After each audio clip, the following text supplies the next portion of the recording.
Hello everyone, welcome to सीख study smartly. मैं हूं बलजिंदर सिंह। एक बार फिर से आप लोगों का मेरे यूट्यूब चैनल के ऊपर स्वागत करता हूं। डियर फ्रेंड्स, आपको पता ही है मैंने पेपर 1 और पेपर 2 के लिए बहुत सारी जो क्लासेज है स्टार्ट कर रखी हैं। कुछ दिन नेटवर्क की प्रॉब्लम की वजह से आज भी मैं क्लास रिकॉर्ड करके डाल रहा हूं। तो आपको बता देता हूं कि पेपर 1 और पेपर 2 कॉमर्स और मैनेजमेंट हो गया, इकोनॉमिक्स हो गया, एचआरएम होगा, इनके लिए फ्री क्लासेज मैंने स्टार्ट कर रखी हैं।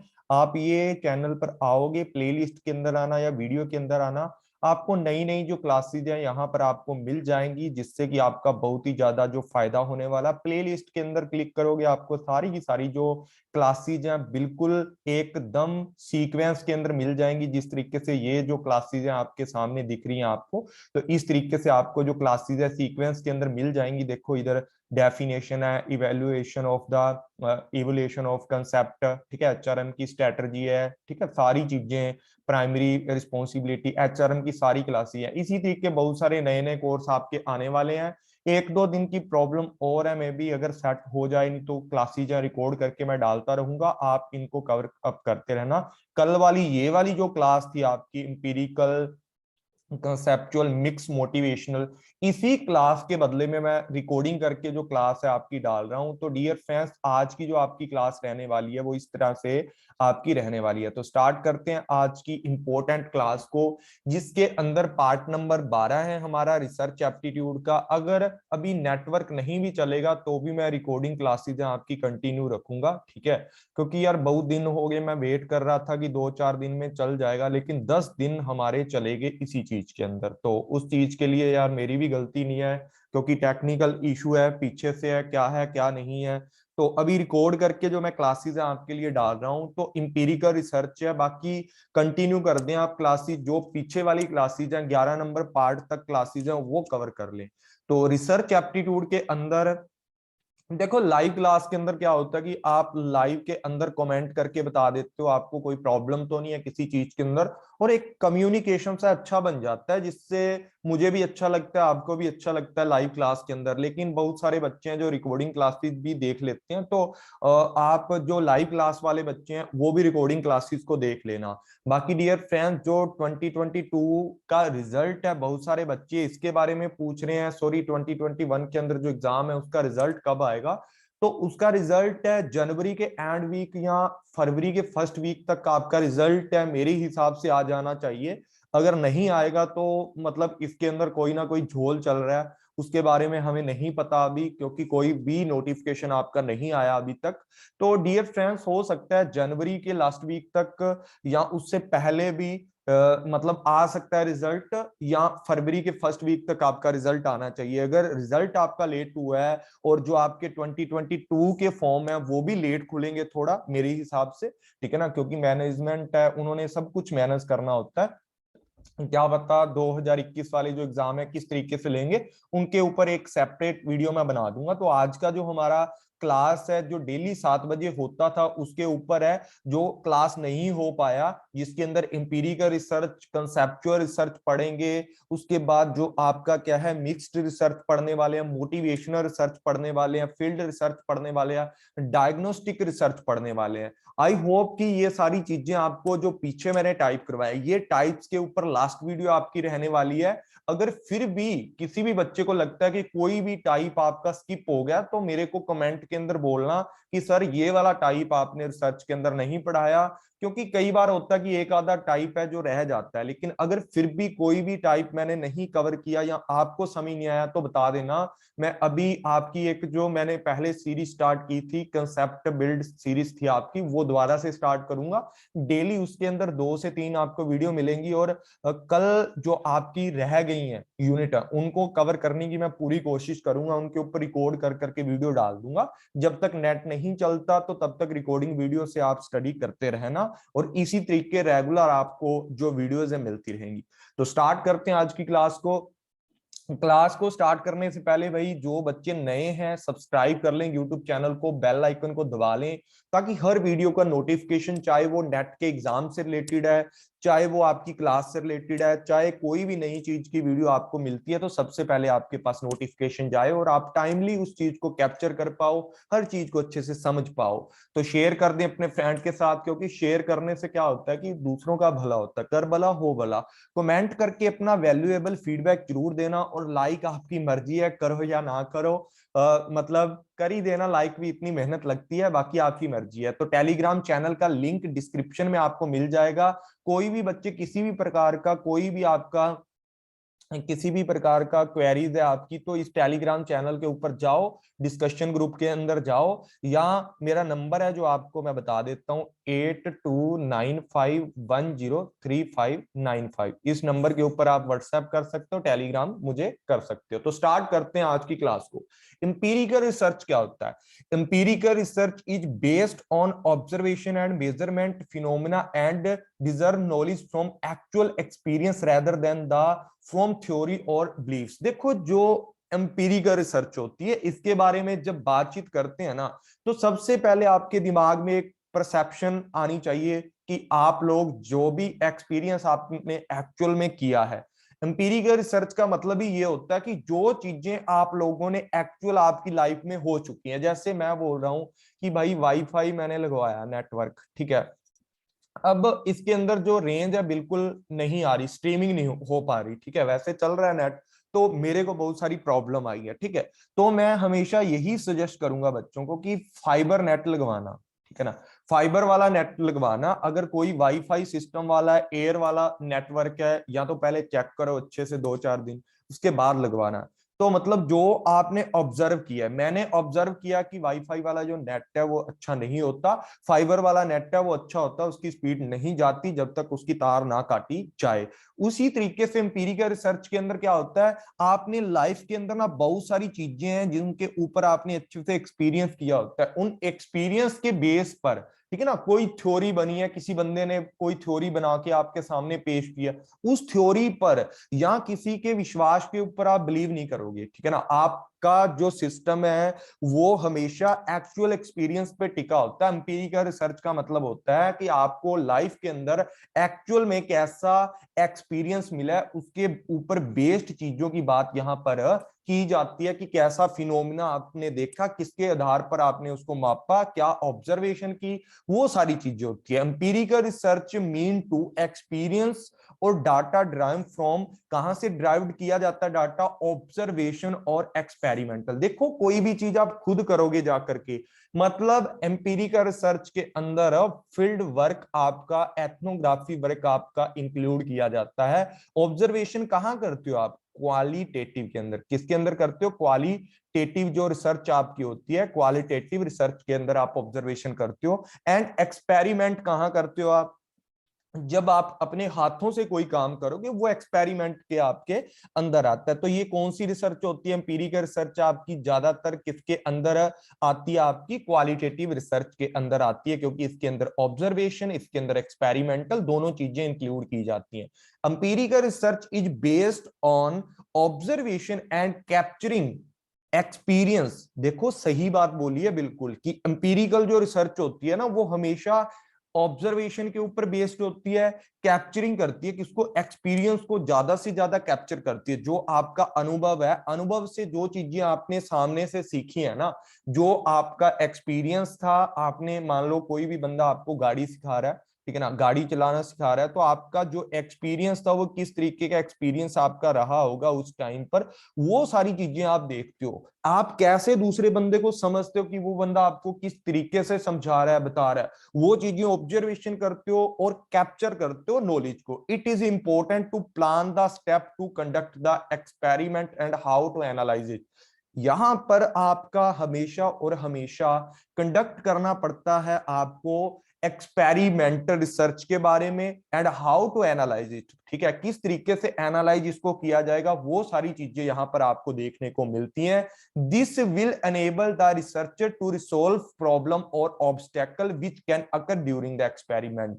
एम्पिरिकल रिसर्च का मतलब ये होता है, आपने कोई भी रिसर्च की, आपके पास कोई भी आपने एक्शन लिया, मान लो आपने एक्शन लिया, एक्शन रिसर्च क्या होती है आपको पता है, आपने किसी भी चीज के ऊपर इमीडिएटली एक्शन लिया। अब इमीडिएट एक्शन लेने के बाद भी, ठीक है ना, इमीडिएट एक्शन लेने के बाद भी ना बहुत सारी ऐसी प्रॉब्लम होती हैं, ऐसे ऑब्स्टेकल्स आपके सामने आ जाती हैं जो कि नहीं सही होती। उस चीज को कैसे सही किया जाएगा, उस चीज को एक्सपीरियंस के बेस पे, ठीक है ना, उसको एक्सपीरियंस के, उसी को क्या बोला जाता है, एम्पिरिकल रिसर्च बोला जाता है। अब जैसे मान लो कहीं पर आप जा रहे थे, ठीक है ना, अब कहीं पर आप जा रहे थे, मान लो किसी रास्ते के ऊपर या कोई भी आपके ऊपर किसी बंदे ने हमला कर दिया, ठीक है ना।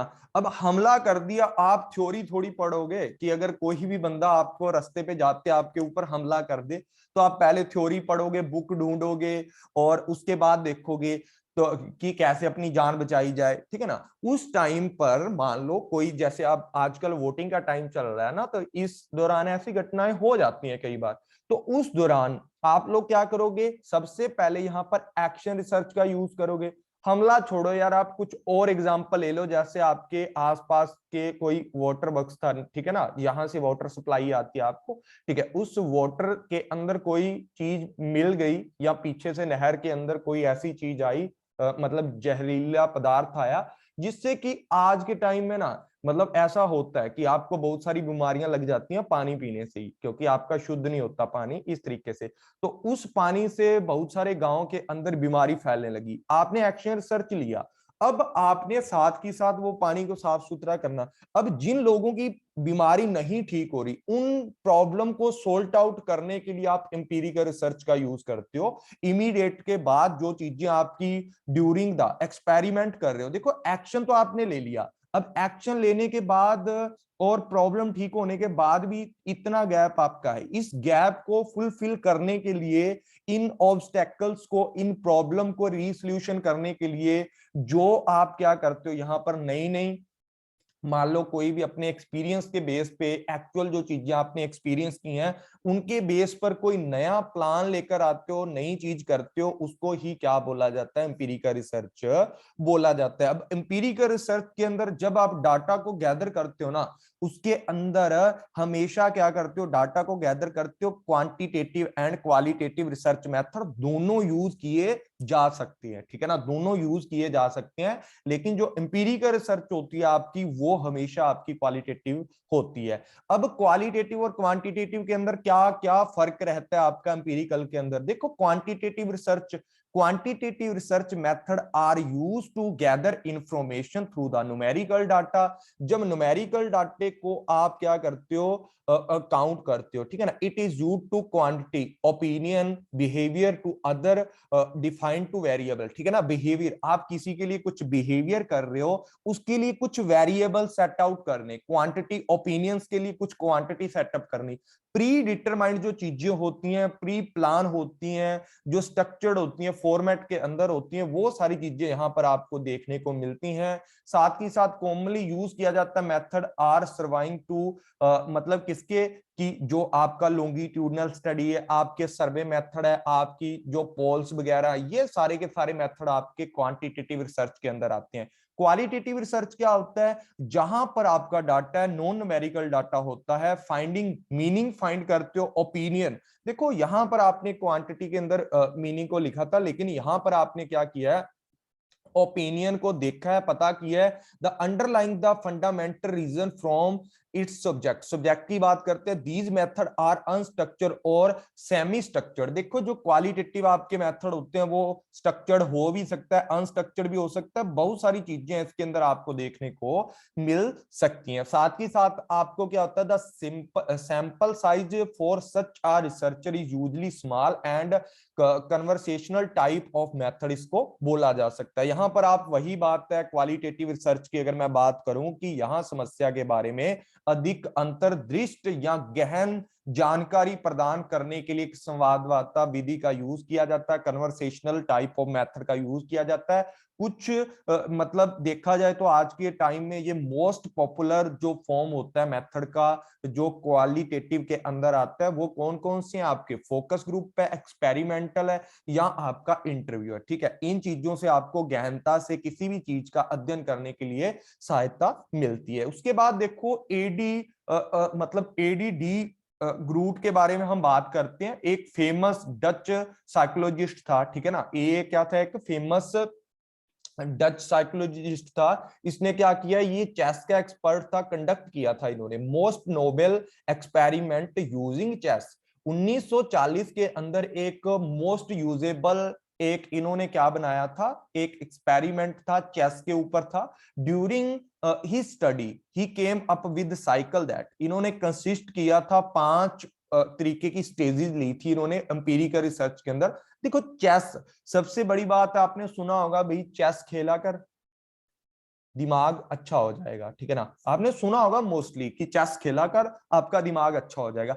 अब इन्होंने एक एम्पिरिकल साइकिल के ऊपर अपनी 5 साइंटिफिक अप्रोच के बारे में बताया था, ठीक है ना। कुछ सिस्टमैटिकल अप्रोच बोल सकते हो, रिजर अप्रोच बोल सकते हो, वो एडी ग्रूट के द्वारा दी गई थी। कैसी थी, ये बंदे ने दी थी 5 तरीके के आपके स्टेप थे, जो क्या करते हैं, आपको किसी भी चीज को गहनता से अध्ययन करने के लिए एम्पिरिकल रिसर्च के अंदर जो 5 स्टेप, एम्पिरिकल साइकिल इसको बोला जा सकता है, ठीक है ना, एम्पिरिकल साइकिल इसको बोला जा सकता है, जो डिडक्टिव अप्रोच टू साइंस के रूप में काम करती है आपकी। अब देखो कौन कौन से हैं एम्पिरिकल रिसर्च मेथोडोलॉजी साइकिल के अंदर। सबसे पहले आपका क्या आता है, देख लो यहां से, ऑब्जर्वेशन। सबसे पहले आपका आता है ऑब्जर्वेशन, नंबर 2 पे इंडक्शन की बात करते हैं, नंबर 3 पे डिडक्शन मतलब इंडक्टिव डिडक्टिव की बात करते हैं, नंबर 4 पर बात करते हैं टेस्टिंग की, नंबर 5 पर बात करते हैं इवेल्युएशन की। ये एम्पिरिकल रिसर्च है ना, इसके 5 स्टेप हैं, याद रखनी है आपने कि कौन से 5 स्टेप पे आपके एम्पिरिकल रिसर्च के अंदर बच्चे आते हैं।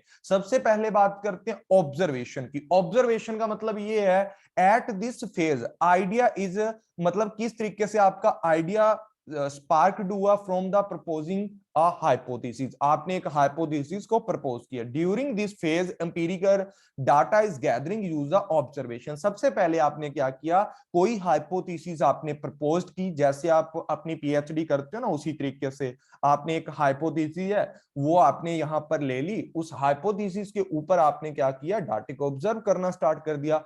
फॉर एग्जांपल आप पर्टिकुलर, ठीक है ना, पर्टिकुलर स्पेसीज, फॉर एग्जांपल जो प्रजाति होती है किसकी, फ्लावर की, Bloom in different colour only during a specific season. इन्होंने बोला कि एक पर्टिकुलर फूलों की प्रजाति है, ठीक है, जो एक विशेष मौसम के अंदर एक स्पेसिफिक सीजन के अंदर अलग अलग तरीके के जो क्या करती है, फूल खिलाती है।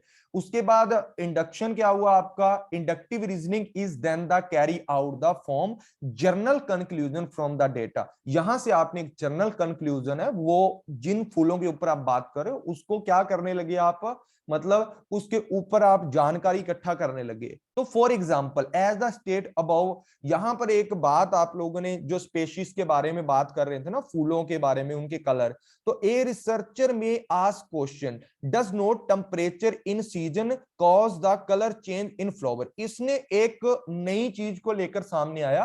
पहले तो आपकी जो हाइपोथेसिस थी वो ये थी कि एक फूलों की प्रजाति है, वो अलग मौसम में अलग अलग तरीके के कलर खिलाती है, मतलब अलग अलग जो एक फ्लावर है ना, मतलब एक प्लांट है फ्लावर का, वो अलग अलग सीजन के अंदर, स्पेसिफिक सीजन के अंदर उसका डिफरेंट डिफरेंट कलर है, वो ब्लूम होते हैं, मतलब खिलते हैं वहां से। लेकिन एक रिसर्चर ने सर्च किया और उसने बोला कि भाई ये बात तो तेरी मैं मान लेता हूं कि आपकी जो प्रजाति है वो अलग अलग तरीके से फूल उसके प्लांट के आते हैं, लेकिन यहां पर देखा जाए मौसम के जो तापमान है, क्या उससे फूलों का रंग बदल रहा है, ठीक है ना। ये चीज को देखा और इस चीज के ऊपर आगे रिसर्च किया, उसके बाद डिडक्शन किया। डिडक्शन का मतलब होता है कि आप यहां पर नई चीज को निकाले थे, आइडिया, मतलब आइडिया। डिडक्शन का मतलब ये होता है कि आपने उस चीज के ऊपर काम करना स्टार्ट कर दिया, आपके पास उस चीज के लिए थोड़ी थोड़ी इंफॉर्मेशन थी, तो वो इस तरीके से आपने टैग कर दी वो चीजें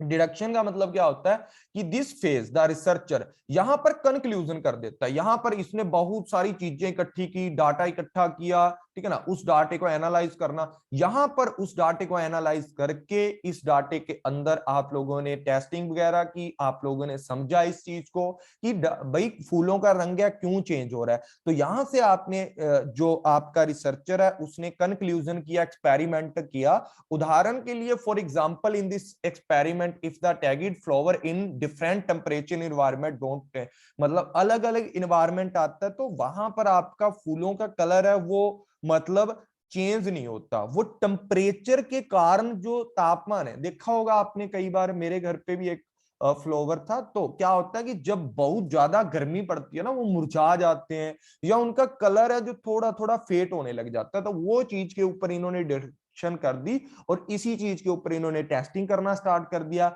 और टेस्टिंग का मतलब ये होता है कि जो चीजें आप लोगों ने समझा, ठीक है ना, उस तरीके से make sense of data has hence need, यहां पर स्टैटिकल मेथड आपने यूज किया, डिटरमाइंड किया, टेम्परेचर के बारे में रिलेशनशिप देखा, कलर के साथ मतलब कॉज एंड रिलेशनशिप देखा, अपना दिमाग लगाया, मतलब एक तरीके से ये मान सकते हो कि यहां से जो फूलों का कलर है वो ज्यादा आपका फेट नहीं होता, मतलब किसी अगर सही टेम्परेचर हो, अगर ज्यादा ही टेम्परेचर बढ़ जाता है तो वहां पर जो आपका तापमान है, अलग अलग तापमान होने से आपको क्या होता है कि फूलों का कलर है जो चेंज होने लग जाता है। इवैल्यूएशन कर दिया ना लास्ट के अंदर और गहनता से स्टडी की कि भविष्य में ऐसी चीजें ना हो, तो आपको थोड़ा बता देंगे कि इस तरीके से आपको पैटर्न फॉलो करना चाहिए, गर्मी के अंदर फूलों को नहीं, मतलब जो प्लांट्स है आपका जो गमला है उसको इस तरीके से रखना चाहिए, ये रखना चाहिए। ये तो फॉर एग्जांपल था आपके लिए। तो इस तरीके से मतलब आप क्या करते हो, सबसे पहले आप ऑब्जर्वेशन करते हो उस चीज के ऊपर,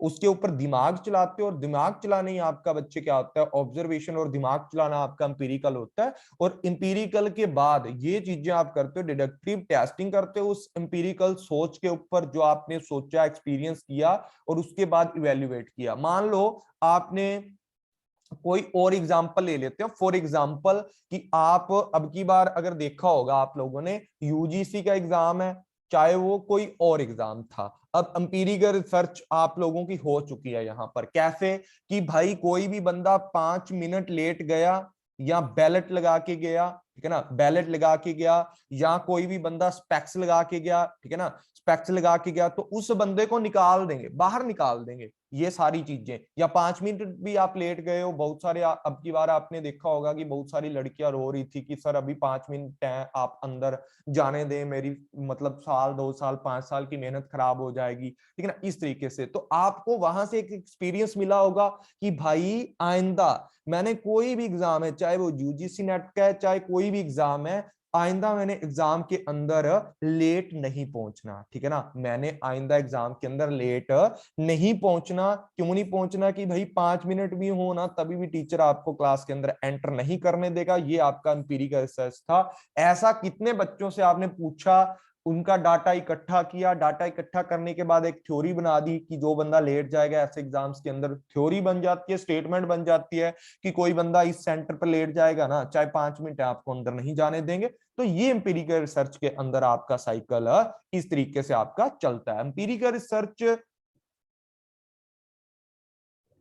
इज इंपॉर्टेंट इन टूडे। आज के टाइम पे ना बहुत सारी जो चीजें आपके सामने आपको देखने को मिलती हैं आज के टाइम में। Most people believe in something only they can see. आज के टाइम में ना कोई भी बंदा अगर आपसे बोल दिया जाए ना भाई भूत है, ठीक है, आप बोलोगे सर जी पागल बातें मत करो, ठीक है ना, भूत वूत कुछ नहीं होता, ठीक है ना, मतलब आप ऐसा बोल दो। तो मैंने बोल दिया कि भूत होता है, आप बोलो सर जी नहीं हमने तो कभी देखा नहीं, ना ही हमने सुना, ना ही हमने एक्सपीरियंस किया इस चीज को। लेकिन एम्पिरिकल रिसर्च के अंदर इंपॉर्टेंट होती हैं ये चीजें। जब तक आप किसी चीज को खुद देखते नहीं हो, खुद हियर नहीं करते, उस चीज को सुनते नहीं हो, ठीक है ना, खुद एक्सपीरियंस नहीं करते हो उस चीज को या उस हाइपोथेसिस को, आप वैलिड नहीं मानते हो। किसके अंदर? एम्पिरिकल रिसर्च के अंदर। Increase human knowledge and continue doing it to keep advancing in variety fields के अंदर, मतलब वेरियस फील्ड के अंदर आपको जानकारी मिलती है, इकट्ठी करते हो। फॉर एग्जांपल आपके पास कोई दवा वाली कंपनी है, ठीक है, उसका किस तरीके का रिएक्शन होगा उस चीज को चेक करने के लिए, आप मौजूदा जो बीमारी है उसके डिजीज को ठीक करने के लिए, फाइंड आउट करने के लिए जो रेमेडीज आपने तैयार की है उसको दोगे, उसके बाद खाओगे, उसको पता लगेगा कि आपने जो दवाई दी है कितना उससे फर्क पड़ा है, कितना फर्क नहीं पड़ा। वो सारी चीजें यार इसके अंदर आपकी आ सकती हैं।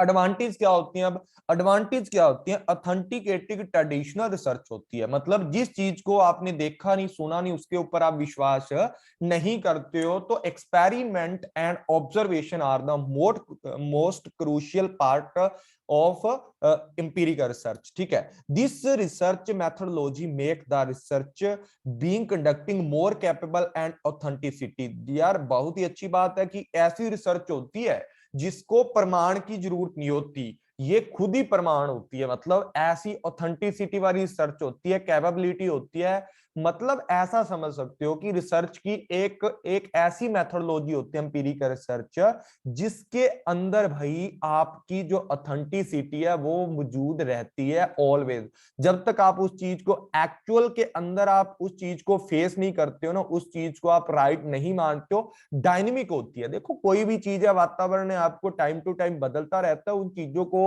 स्ट्रेटजी को आपको चेकआउट करते रहना चाहिए, वही सारी एम्पिरिकल के अंदर बोली गई है। The level of control in such a research is high, so researcher can control multiple variable. यहां पर जो मल्टीपल वेरिएबल है उनको किस तरीके से कंट्रोल अप किया जाएगा उनके बारे में यहां पर बातचीत बोली जाती है।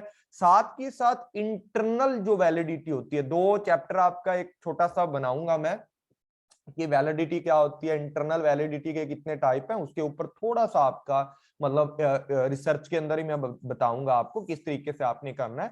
तो ये वैटल रोल प्ले करती है। आपकी डिसएडवांटेज क्या होती है? नीड होती है आपको पेशेंस की, यहाँ पर वेरी कंज्यूम होती है, टाइम कंज्यूमिंग होती है, पैसा कंज्यूम करती है आपका, कॉस्टली होती है, क्योंकि भाई जहां पर किसी भी चीज के अंदर टाइम लगता तो पैसा भी वहां पर आपका लगता ही लगता है। और साथ ही साथ यहाँ पर आपको क्वाइट रहना पड़ता है, काफी हद तक जो पैरामीटर है उनको चेक करते टाइम आपको पेशेंस भी रखनी पड़ती है। एक धोरिया वाला व्यक्ति ही इस चीज को इकट्ठा कर सकता है, इस डाटे को मल्टीपल सोर्स से कलेक्ट कर सकता है। जो बंदा मतलब मेहनती नहीं है वो इंपीरिकल रिसर्च को नहीं कर सकता, क्योंकि इंपीरिकल रिसर्च के बाद ही आपको एक अच्छा एक्सपीरियंस मिलता है, उसके बाद आपकी लाइफ के अंदर चेंज आने लग जाते हैं। Most of the time a researcher will note to conduct research different location और डिफरेंट इन्वायरमेंट एंड एक्सपेंसिंग जो अफेयर्स होते हैं आपके उनके अंदर जाकर। देखो जी यहाँ पर जो एम्पिरिकल रिसर्च होती है आपको एक ही जगह पर बैठ कर के आपको डाटा नहीं मिलने वाला,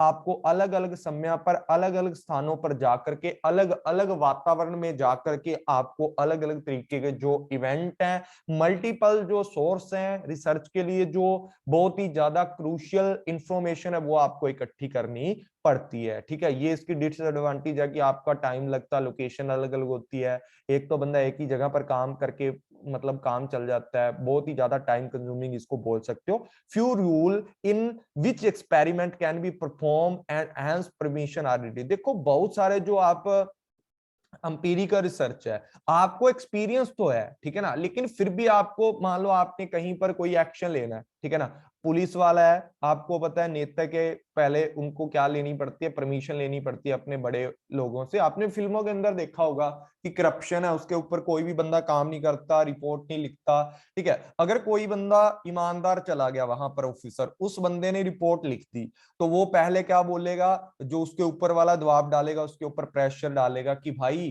तू ये रिपोर्ट मत लिख, ठीक है ना। तो इसको क्या करेगा ये बंदा कि सर मेरे पास तो आए हैं, मैंने तो रिपोर्ट लिख दी, अब तो आप मुझे लिखत के अंदर कोई चीज दे दो। तो इसी तरीके एक्सपेरिमेंट के अंदर कई बार क्या होता है, जैसे डॉक्टर होता है ना, डॉक्टर बोलता है कि मैं ऑपरेशन करूंगा लेकिन इसकी जान भी जा सकती है, क्रिटिकल सिचुएशन है, तो आप मुझे लिख के दे दो, ठीक है ना। तो उसी चीज के अंदर जो एम्पिरिकल सिस्टम होता है, इसके अंदर आपको लिखित परमिशन, आपको कुछ रूल रेगुलेशन के अंदर चाहिए होती है।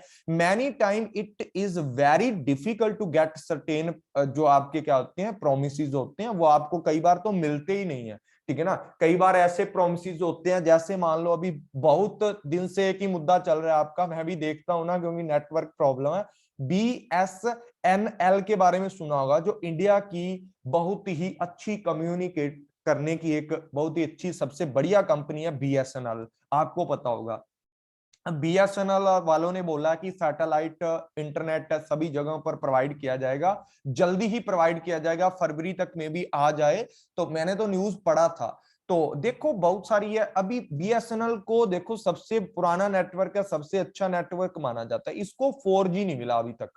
इसको 4G, इसके डॉक्यूमेंट 4G वाले है ना, वही नहीं पास आउट किए गए इंडिया के अंदर। और बाकी जियो है, एयरटेल है, सारी कंपनियों को 4G है सबके पास। लेकिन बीएसएनएल का सबसे अच्छा और बेहतरीन नेटवर्क है, और पुरानी इनकी वायर वगैरह फाइबर वगैरह डाली है, लेकिन इनको अभी तक 4G नेटवर्क ही नहीं मिला हुआ डियर फ्रेंड्स। तो यही बात है। तो इन चीजों के लिए आपको मैंने जो मतलब आपको परमिशन वगैरह नहीं मिलती, ये चीजें आपने एक्सपीरियंस भी की होंगी, ठीक है ना। उसके बाद बात करते हैं, आपने ये खुद भी एक्सपीरियंस किया होगा लाइफ में, collection of data can be problem some time. बहुत जगह पर आपको वैरायटी ऑफ सोर्स या थ्रू ऑफ डिफरेंट मेथड आपको डाटा इकट्ठा करना पड़ सकता है एम्पिरिकल के अंदर, वो आपके सामने प्रॉब्लम मतलब क्रिएट कर सकती है। अब कंसेप्चुअल रिसर्च क्या होता है? Conceptual research is defined as the methodology wherein research is conducting by the observing and analyzing already present information on a given topic। यहाँ पर conceptual research की अगर मैं बात करूं, conceptual होता क्या है? देखो ये conceptual का मतलब होता है किसी भी चीज को पॉइंट टू पॉइंट पढ़ना, एनालाइज करना, जो चीजें प्रेजेंट आपके सामने है।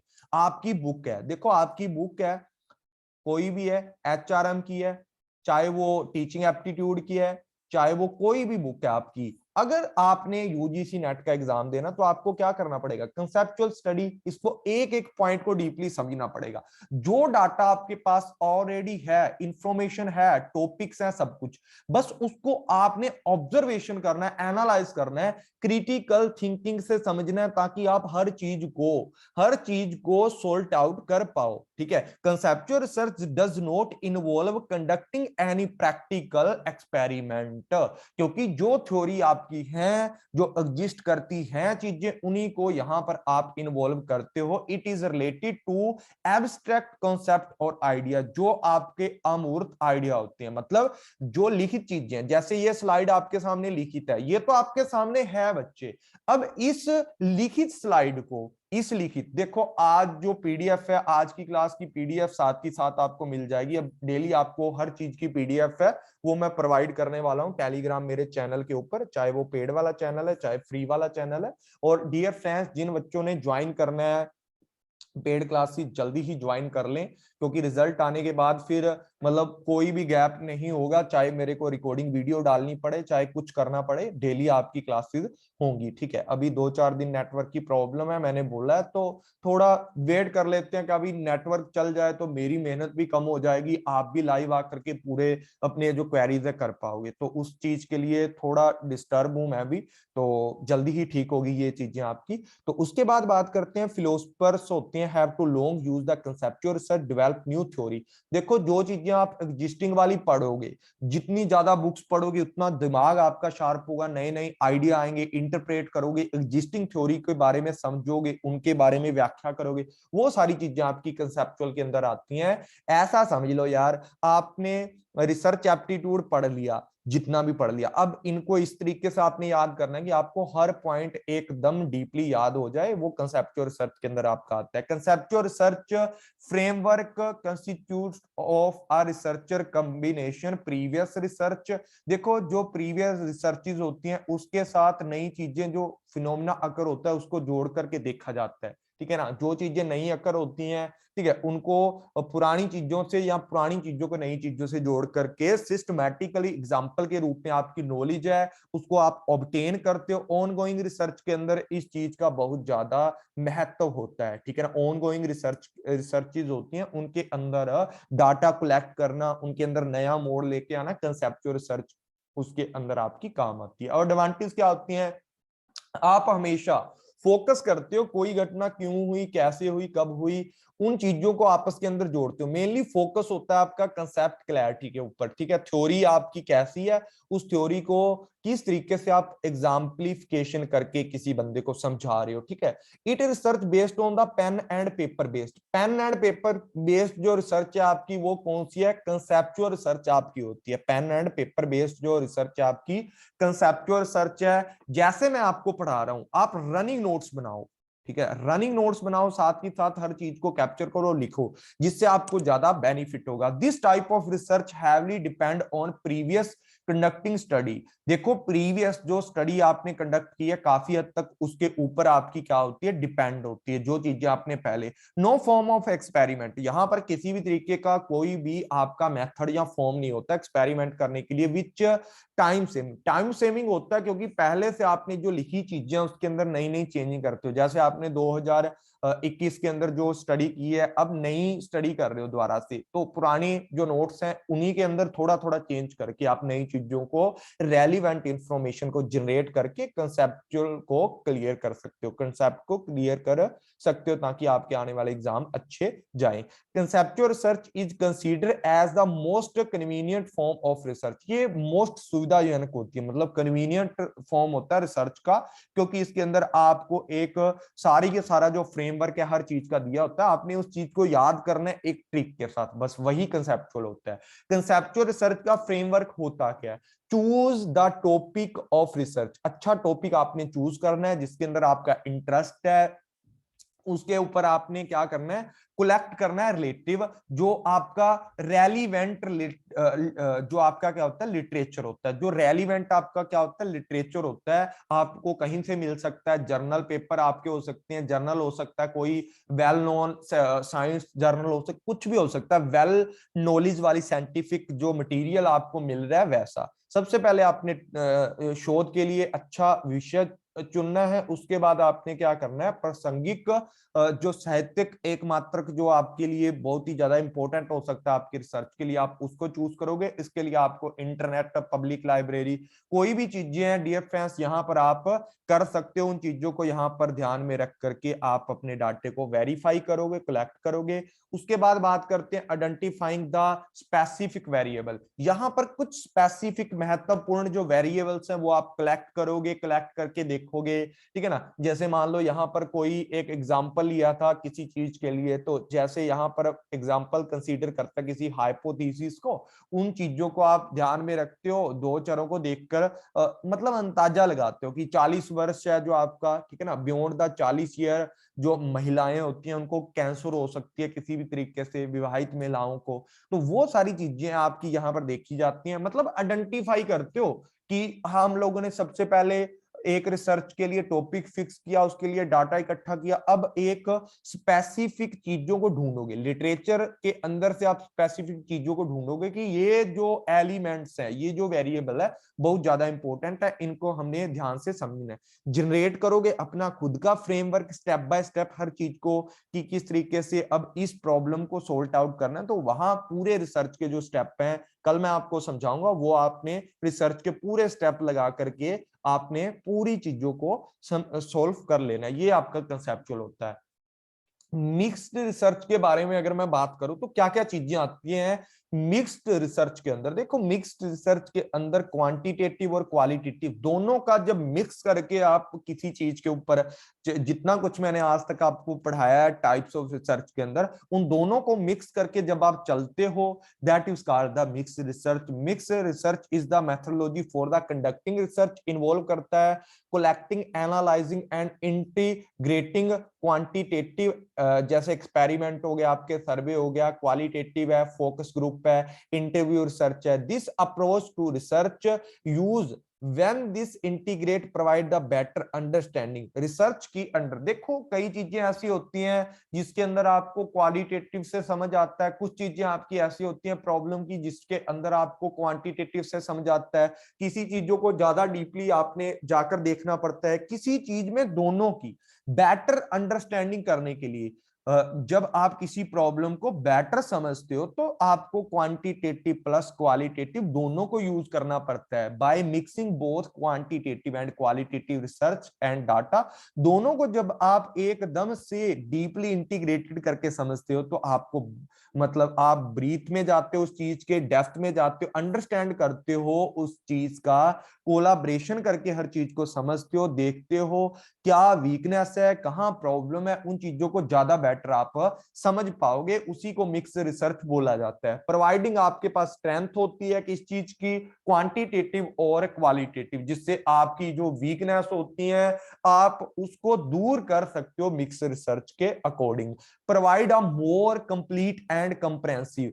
देखो जब आप क्वांटिटेटिव रिसर्च पढ़ते हो, क्वांटिटेटिव रिसर्च का मतलब ये होता है कि आप किसी चीज को बिल्कुल डीप तक जाके एक एक पॉइंट को समझते हो। क्वालिटेटिव का मतलब ये होता है कि आप कंपेयर करके हर चीज को उसका मतलब एक तरीके से कंपैरिजन करके महत्वपूर्ण इंफॉर्मेशन को निकाल सकते हो। तो मिक्स रिसर्च के अंदर आप कंप्लीटली और कंप्रेहेंसिव अंडरस्टैंड कर लेते हो किसी भी प्रॉब्लम को।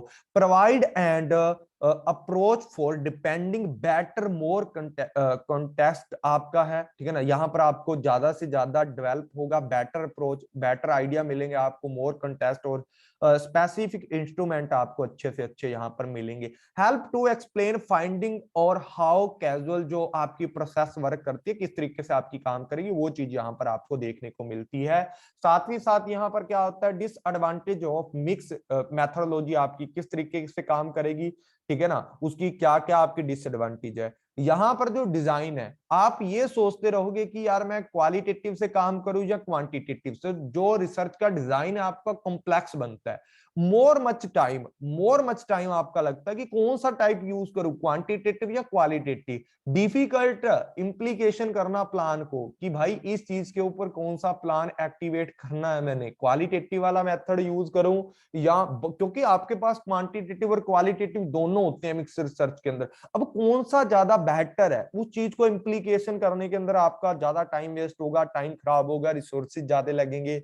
It may be unclear how to solve problem. बिल्कुल सही बात है, आप अनक्लियर रह जाते हो कि क्वांटिटेटिव लगाऊं या क्वालिटेटिव, आपकी प्रॉब्लम है वो अच्छे से सॉल्ट आउट नहीं हो पाती, इंटरप्रिटेशन ऑफ द डिफरेंट यहां पर आपका अच्छा सिस्टम नहीं बनता। मोटिवेशनल रिसर्च की अगर मैं बात करूं, motivational research is a form of क्या होती है आपकी कंज्यूमर रिसर्च। मोटिवेशनल रिसर्च के बारे में आपने सुना होगा, ऐसी रिसर्च जो मोटिवेट करने के लिए आपको क्या करती है, हेल्प करती है, आपको काम करने के लिए आपको क्या करती है, आपकी हेल्प कर देती है आपके लिए, मतलब जो आपका कंज्यूमर है उसके बिहेवियर को मोटिवेट करते हैं, उनको समझने के लिए आपकी हेल्प करती है। जो करंटली पॉपुलेशन टर्म होती है, डिस्क्राइब करते हैं इसके अंदर एप्लीकेशन टू द साइकोपैट्रिक, मतलब जो आपका साइकोपैट्रिक, मतलब इस तरीके से आप समझ सकते हो कि साइकाइट्रिस्ट होते हैं आपके एंड साइकोलॉजिकल होते हैं जो आपके, मतलब दोनों चीजों का आप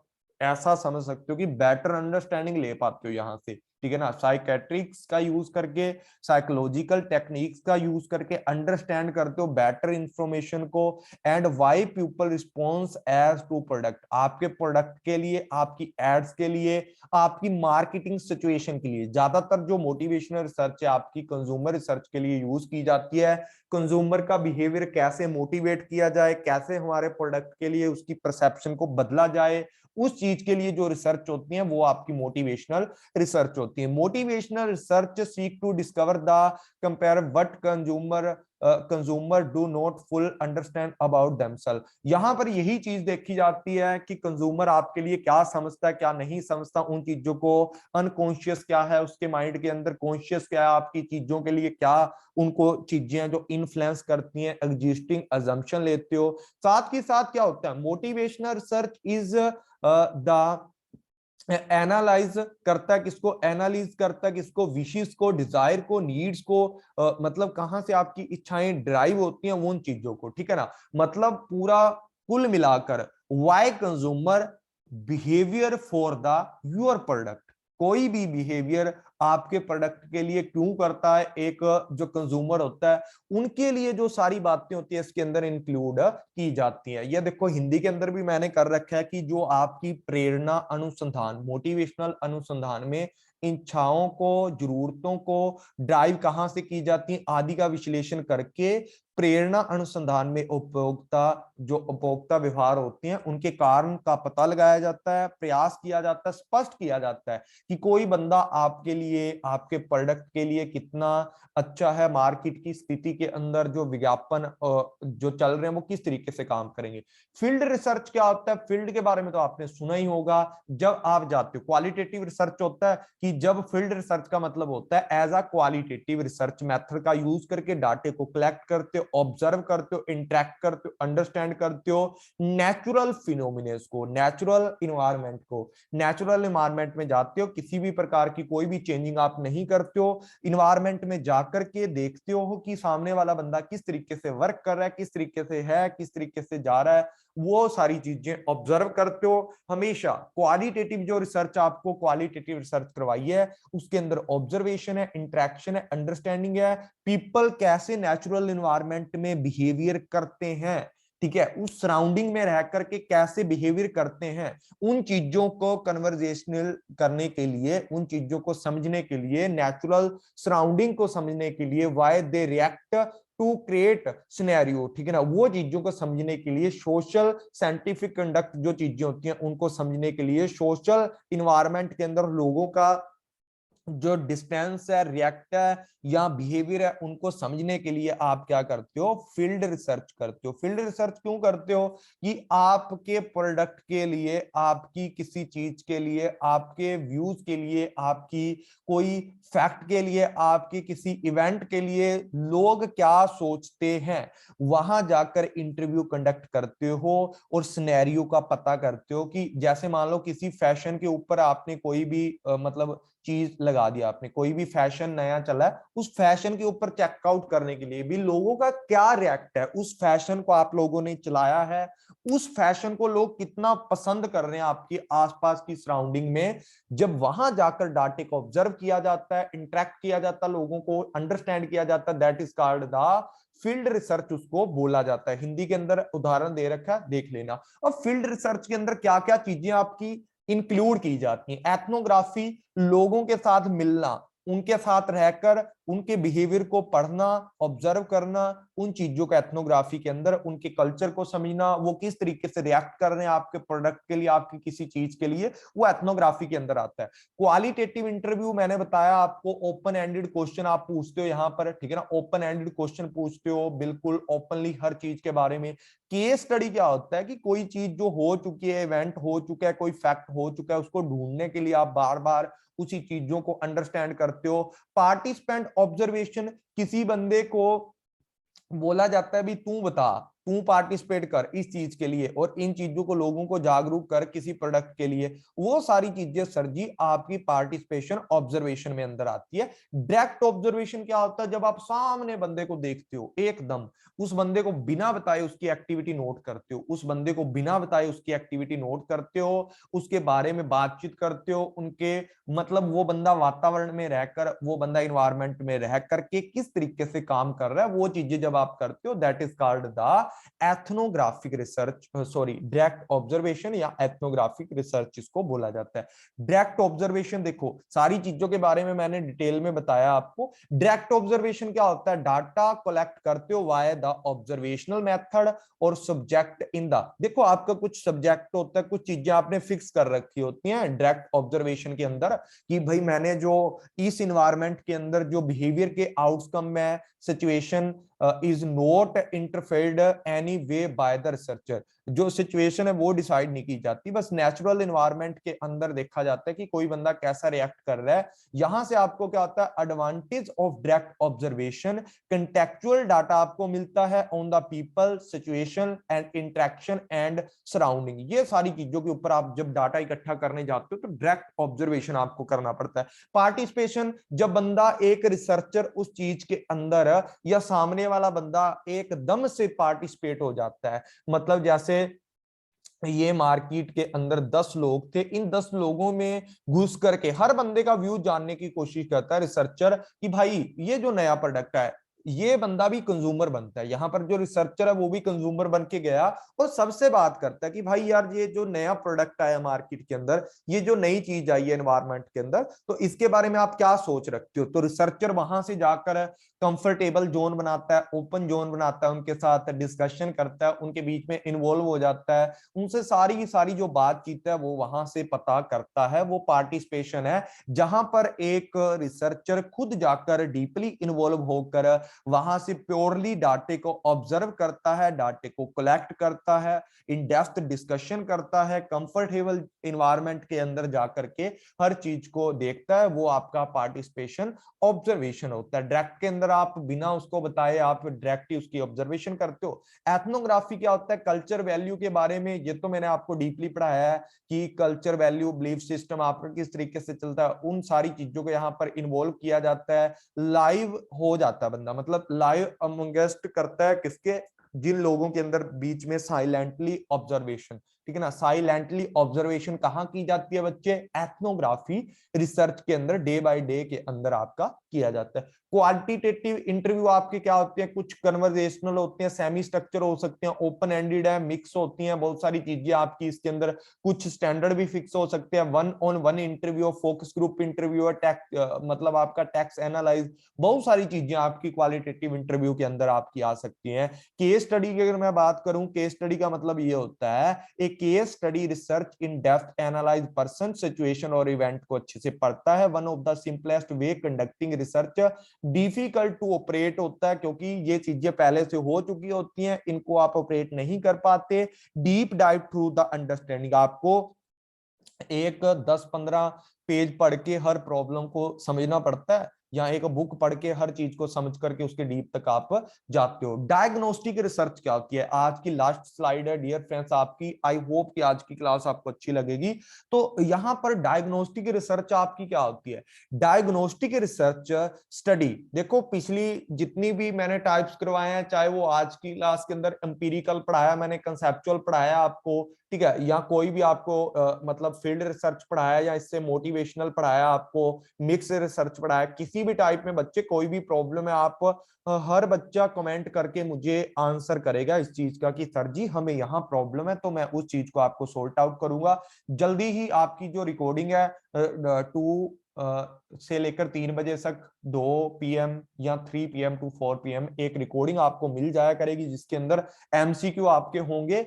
जल्दी ही नेट स्टार्ट हो जाएगा, तो लाइव आपकी क्लास वो होने लग जाएगी। जो जैसे हम लोगों ने टीचिंग कंप्लीट कर लिया, रिसर्च कंप्लीट कर लिया, तो डेली इनके ऊपर 30 क्वेश्चन आपके होंगे, ठीक है ना।